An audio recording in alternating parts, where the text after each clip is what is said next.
From premise to published week 13, and this video almost didn't get recorded. It is now a Wednesday, an Australian Wednesday night, and I'm recording this to post on a Thursday morning, so I'm cutting it close. I am going to make this quick. This is more of a status update than, anything of substance. So let's do the intro and I'll get into it.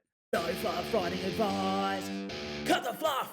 So I'm not even going to mention my word count in this video because I didn't write a single word. I wouldn't be surprised if I went into the document right now and some words had gone missing. So forgive me as well. It's the end of a work day. My brain is fried. I don't even know what I'm saying. I don't even know what I'm talking about, but hopefully you can make sense of it. Hopefully someone can. Yeah, so last week was the first week back at work, and it was a bit of a shock to the system because at the same time, my wife started a business the week before, or we'd been setting it up over the break, but it officially launched, officially opened the week before last. And good thing, she was a lot busier than we thought she would be in her opening week. She was completely booked out. She's a hairdresser. And so I had a much busier week than I anticipated too. Because that's the thing, when you're in a relationship, especially when you've got kids, if one partner gets busy, then the other partner automatically gets busier as well to pick up the slack. I mean, the same thing happened when I started this YouTube channel. Suddenly, at least like half a day on the weekend, I'm here writing scripts, recording videos, and then that put a lot more pressure on her. And now it's sort of more pressure's been thrown back on me as she works on the business. And yeah, last week I just couldn't get the videos done. And I mean, I technically could have found the time, but I just had so much screen fatigue for a full week, from a full week of work, which is, I had, how many weeks did I have off? 3 weeks, something like that, where I didn't have to be on my laptop all day. And it was so liberating.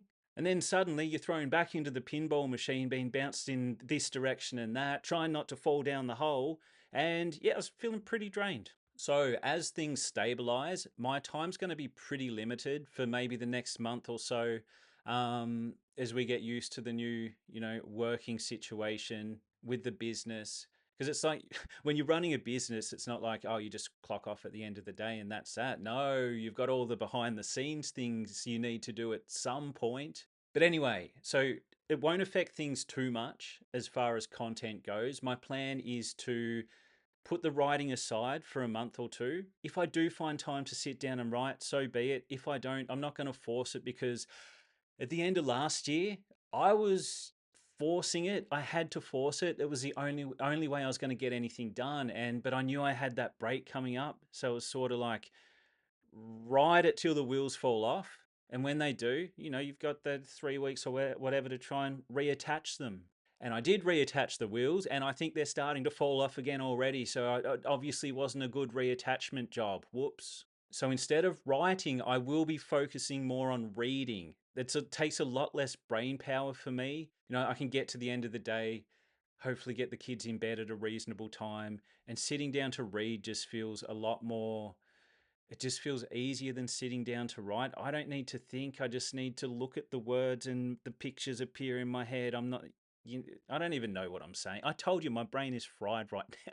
And the main reason I do want to focus on reading more over the next couple of months, maybe even longer, is because I did get quite a few submissions from indie authors for reviews. And now that I've got those, I do feel a responsibility to try and get through them at a reasonable pace. And my current reading speed, or my reading speed for text-based books last year, wasn't very quick. I mean, you can literally go through my reviews and see how many text-based books I did. I swear it was probably only one a month, if that. So I may even post more than one review a week because at the moment I've got 3 books that I've finished that I haven't reviewed yet. I've just finished Reborn as a Vending Machine, and yet it's exactly what it sounds like. The main character is an actual vending machine. That was a fun one.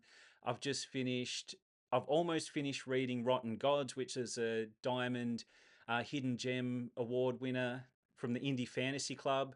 So I want to get that review out as soon as possible. That'll technically be my first like indie review.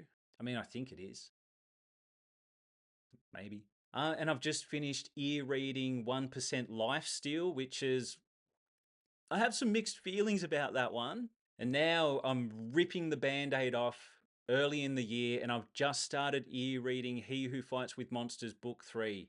And this is this is going to be pretty much like the defining book for me.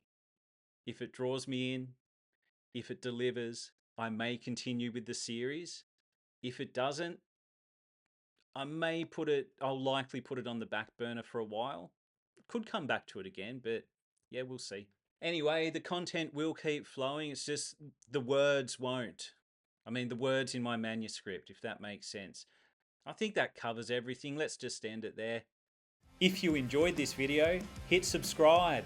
If you didn't enjoy this video, hit subscribe anyway and hate watch my content. That's always fun.